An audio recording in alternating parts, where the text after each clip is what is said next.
Good afternoon, everyone. Thanks for joining us a little earlier than normal today. I want to make sure that the pool has plenty of time to set up for this afternoon's major event. I'm excited to announce that next Monday, on April 24th at 10 a.m. Eastern Time, the President will speak via video conference with the commander of the International Space Station, Peggy Whitson, and her fellow astronaut, Jack Fisher. In 2008, Dr. Whitson became the first woman to command the International Space Station. And on Monday, she will break the record for the most time spent in space of any American astronaut.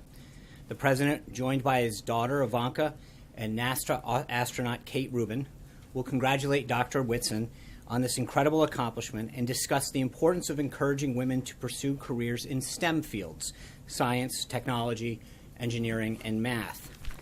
As you're all aware, in addition to signing the NASA Transition Authorization Act, the President also recently signed the Inspire Women Act, which ensures that NASA continues recruiting women for important STEM-related jobs in aerospace, an effort that's particularly important to this President.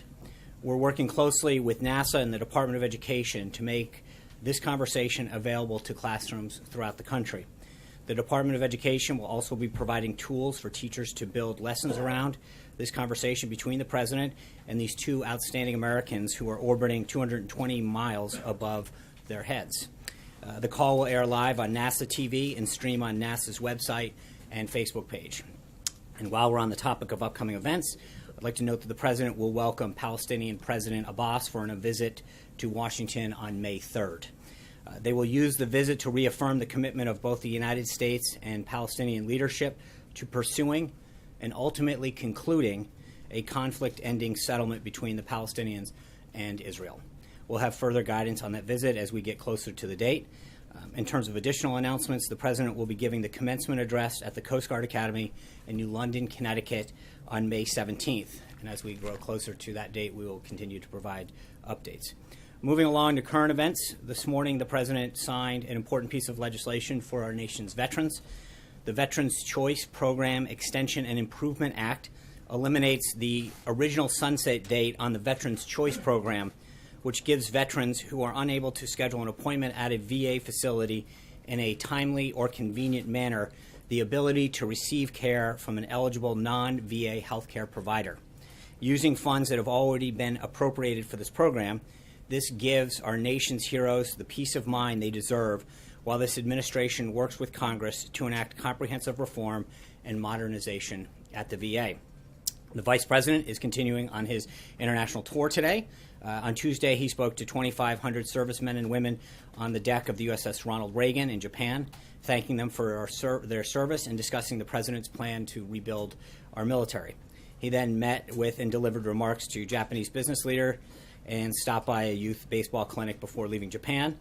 He is scheduled to land in Jakarta, Indonesia, right about now. We'll have further updates on his travels the rest of the week. This week is also National Park Week, and Secretary of the Interior Ryan Zinke is currently in California meeting with rangers at 5 national parks. On Monday and Tuesday, he was at Channel Islands National Park, where he led a class of junior park rangers, and today he'll visit Golden Gate National Recreation Area. Since being sworn in on March 1st, Secretary Zinke has met with rangers at 9 national parks. He'll make that 10 when he visits Shenandoah National Park outside Charlottesville, Virginia, next week. Every American has had the opportunity to participate in the celebration of our nation's parks. They're free of charge this Saturday and Sunday. Anyone who's interested in finding a local park or information can go to nps.gov.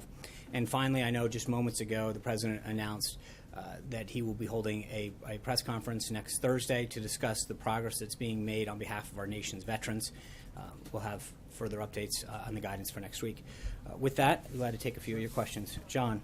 A couple of unrelated topics. First of all, Georgia 6th Congressional District. The fact that John Ossoff voted 5 or 6 points more than most Republicans thought that he would have. And Lindsey Graham saying this is a wake-up call to the Republican Party that there's a lot of moderates that are beginning to emerge in the South to a greater degree that the Republican Party needs to pay attention to. I don't imagine that the outcome of the runoff is in that much question, but does Senator Graham have something there that the Republican Party needs to pay attention to changing demographics, particularly in the South?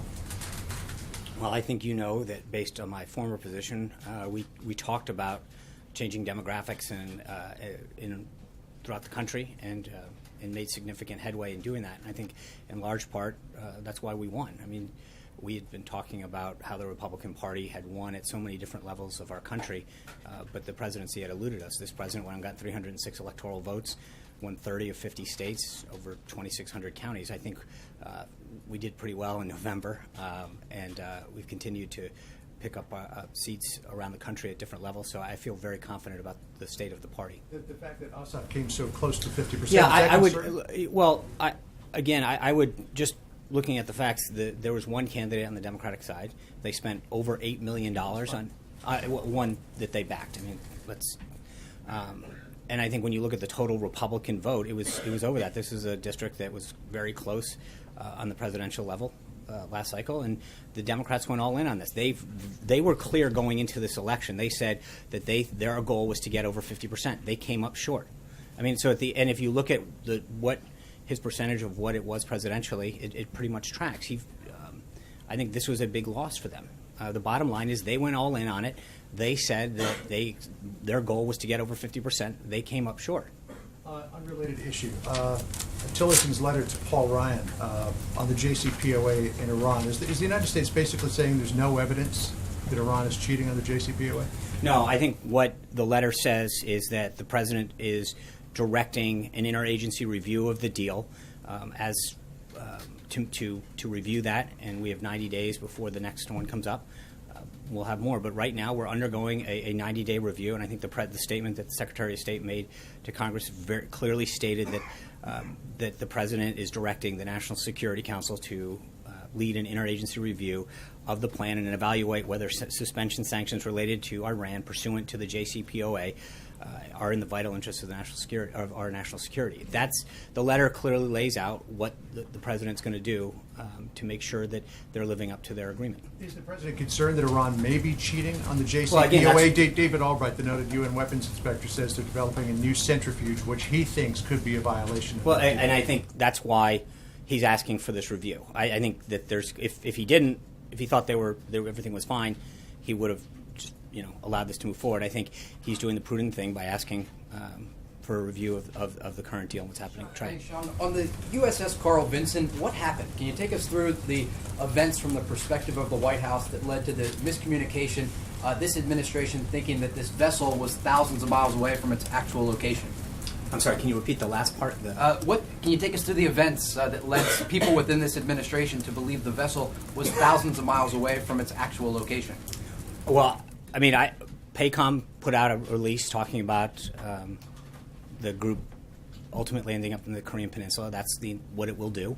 I think we were asked very clearly about the use of a carrier group in terms of deterrence and foreign presence and what that meant.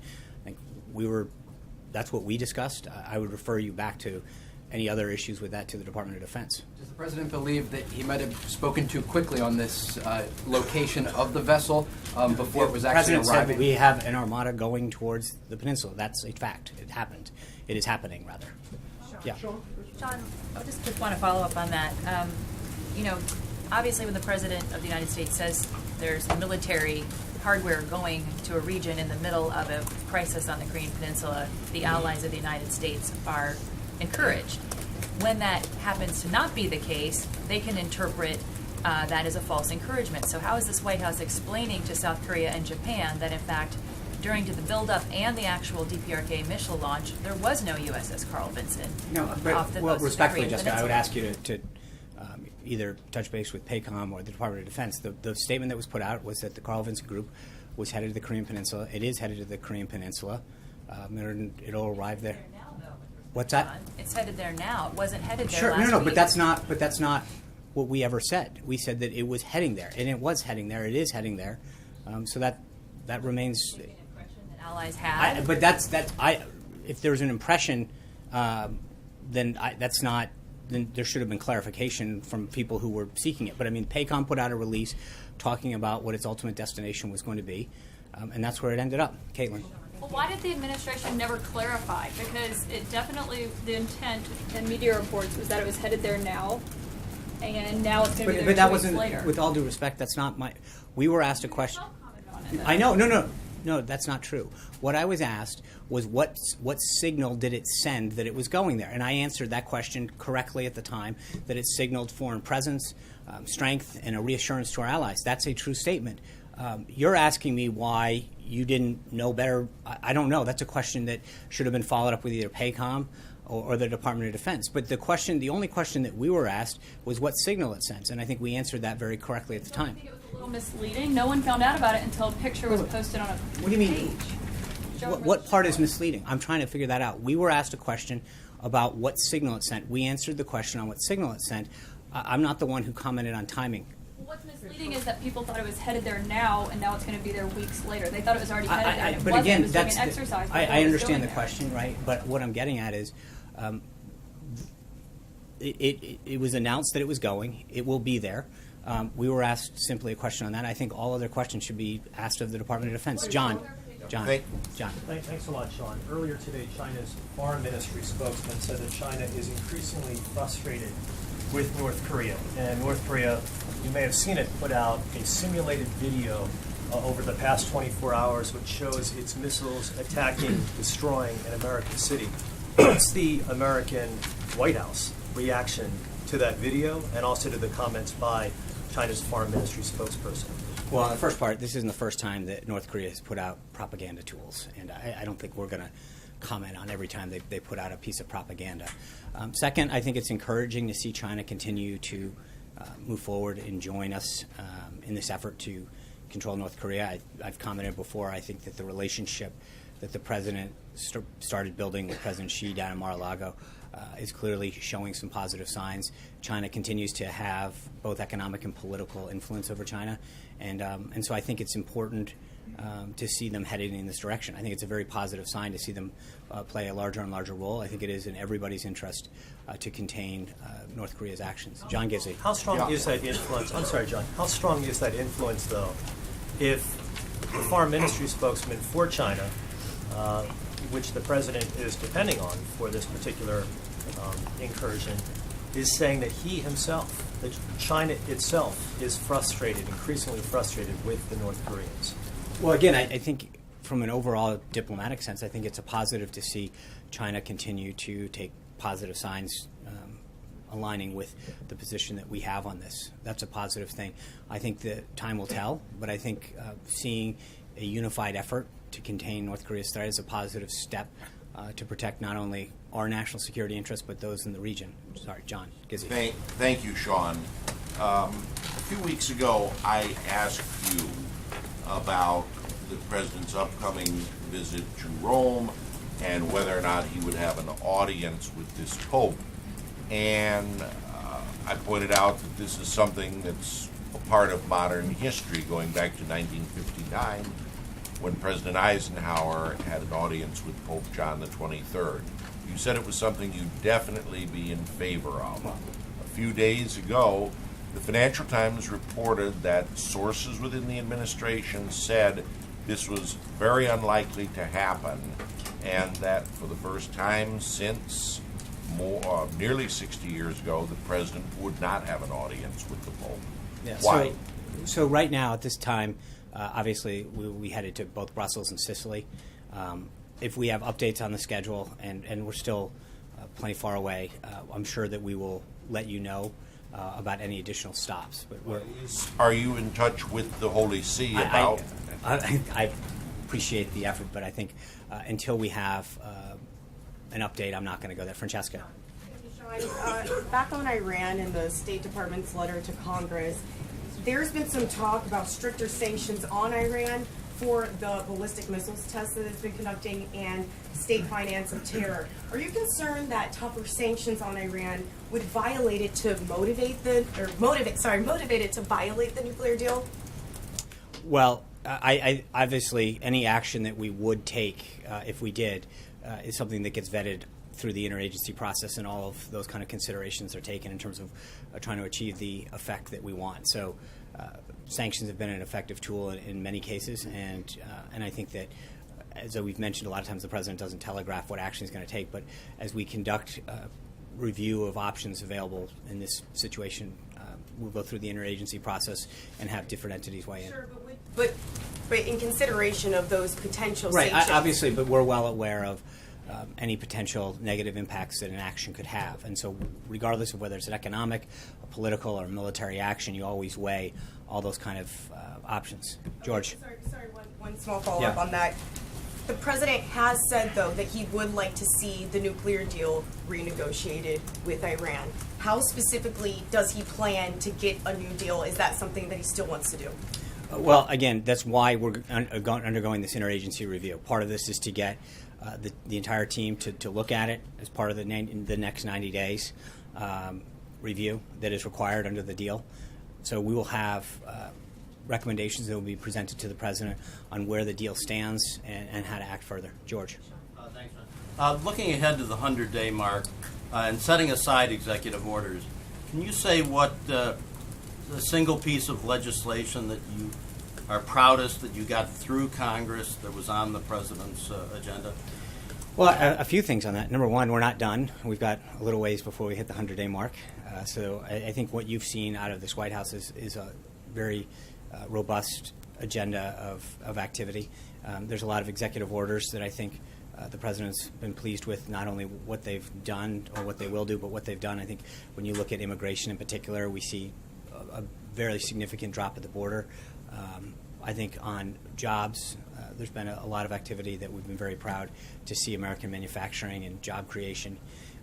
But then there's pieces like what we did today that I think if you're a veteran who's served our country, to know that you have additional options to get health care in a timely manner, or not just but a geographically friendly manner, so you're not driving hours, is very helpful and a strong symbol of how we treat our veterans. There's a lot of things that I think the president's done on veterans, on immigration, on regulatory reform. As I mentioned here, we're now at a dozen Congressional Review Act pieces of legislation that have been signed that have had, I think, a very positive impact and will have a very positive impact on job creation. And I've noted before to you that only one had ever been signed in history before. That's a pretty significant achievement for this president. And obviously, when you look at the confirmation of Neil Gorsuch to the Supreme Court, it's another significant one. But there's a lot, and again, we'll obviously spend some time talking about this next week. But I think we're very pleased with what the president's accomplished, and as he noted yesterday in Wisconsin, the amount that he's done overall has been significant. Zeke. Thanks, Sean. Two separate topics. First, on the potential for a government shutdown next week in the CR, is the president, the budget supplemental that the White House requested about a month or so ago included boosts to defense spending, cut and other discretionary spending, non-defense, include funding for the wall. What is the president going to insist that the CR that will be necessary to keep the government open after next weekend will include all of those priorities, or would he accept a sort of a flat CR that would just continue the status quo? Well, obviously, yeah, we're having those discussions have been ongoing with House and Senate leaders as we approach this deadline. But as you correctly point out, I mean, the president's priorities are very well known, what he wants to do in terms of both military and homeland security. Yeah, but I think that to start negotiating in public will probably not be a very prudent thing to do as we get closer to that deadline. So I respectfully, we're days away. You'll have plenty of time to see what's in there. Richard, second question, another topic. Sorry. Late last night, the Presidential Inaugural Committee released its list of donors at the end of the filing period. It included, raised records amounts of money, obviously, included lots of money from corporate donors, many of them who had business before the administration. As the president who ran on the Drain the Swamp slogan, concerned about the perception, certainly, but also any or the potential for any real conflict of interest between some of those donations coming into supporting his inauguration. No, I mean I think that this is just like a campaign in the sense that you have there's full there's disclosure on this for a reason so that you know what's happening.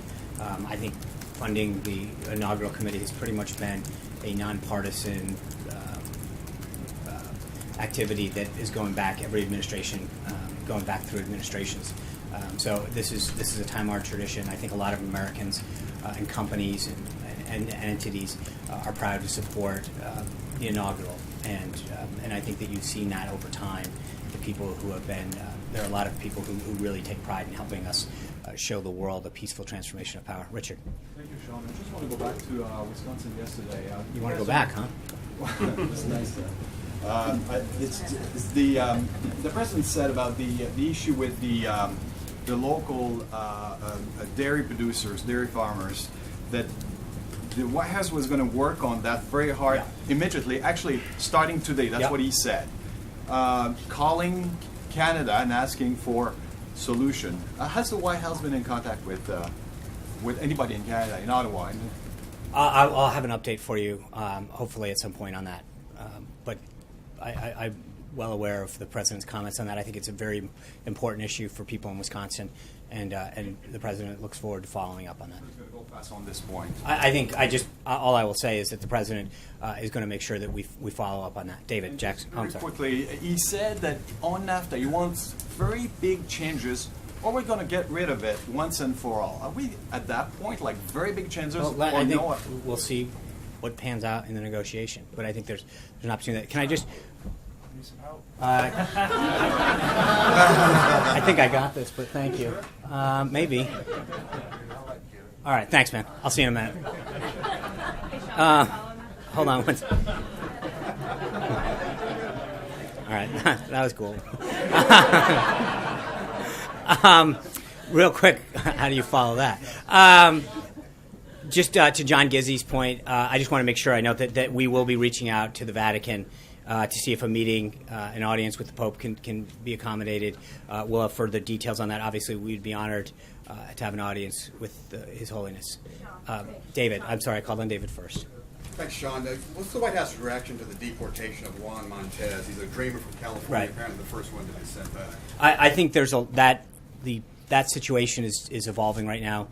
There's a lot of things that are being looked at in terms of the circumstances surrounding that, and I'd ask you to stay in contact with the Department of Homeland Security. Didn't President Trump say he didn't want the... I think that I don't want to comment right now in the sense that there are some circumstances regarding that I think that need to come out or be further looked into, and I think getting ahead of that could be an issue. So I just respectfully I would say that I don't want to rush to judgment. I think there's a lot of additional details that are coming out about that issue, and I think the Department of Homeland Security is probably the best place to get updates. Okay, Hallie. Two topics, and one of those is a follow-up. But I want to ask about Georgia 6 here. You can ask Rob. Two quick ones on that. Is the president planning to campaign for the Republican challenger there? Will he go to Georgia to get out the vote? I don't know. If needed, I think the president's going to make sure that he does everything he can to maintain majorities and further the party, but we'll see if we're needed. Is he expending too much political capital on a race that Republicans should be winning easily? Well, it's interesting. I thought that some of the coverage was a little intriguing as I watched it.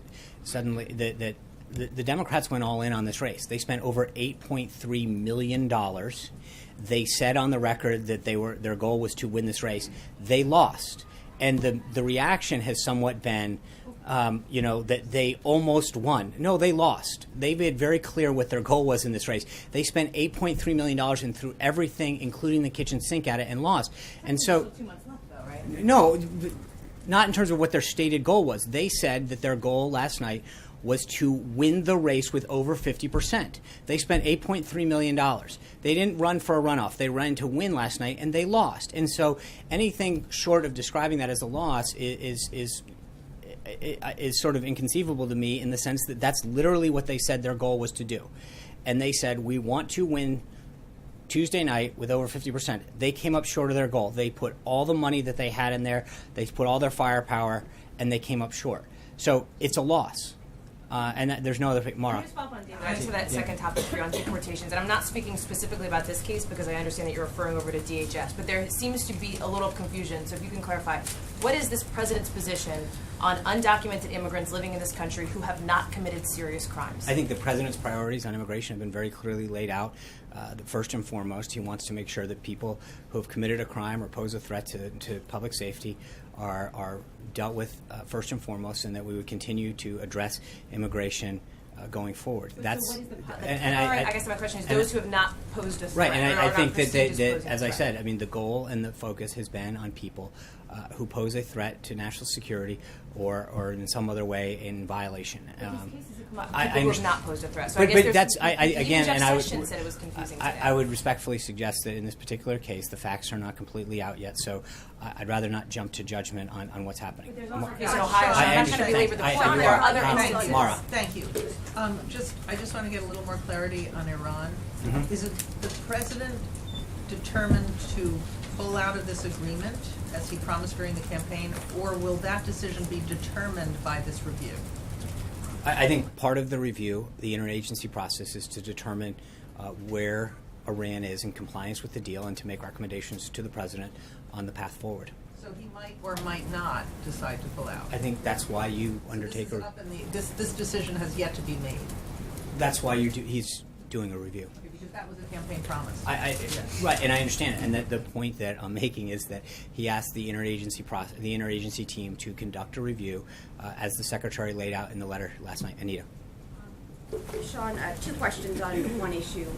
My colleague who's currently in Colombia has learned that the president met with two former presidents of Colombia last weekend in Mar-a-Lago, and I think it was set up by Senator Rubio's office. And so I had two questions. One, well, first, some people there are saying that it's to undermine the current president's visit next month before he comes here next month. So two questions. One, why was that not released publicly to the press, to the pool at the time? And secondly, can you talk a little bit about the point of that visit, and do you all stand by the Colombian peace? Yeah, I'll be glad to look into the circumstances. I don't have anything for you at this time, so I will get that something and then read it out. Saying that didn't happen? No, I'm just saying I'm unaware of the that So can you get back to me on the policy I can. issue? But why not release that if that's the case? because again, I don't know that it's the case, and so until I know, I think it would be tough to answer the second question. Thank you guys very much. We'll have an event for you tomorrow. Take care. Have a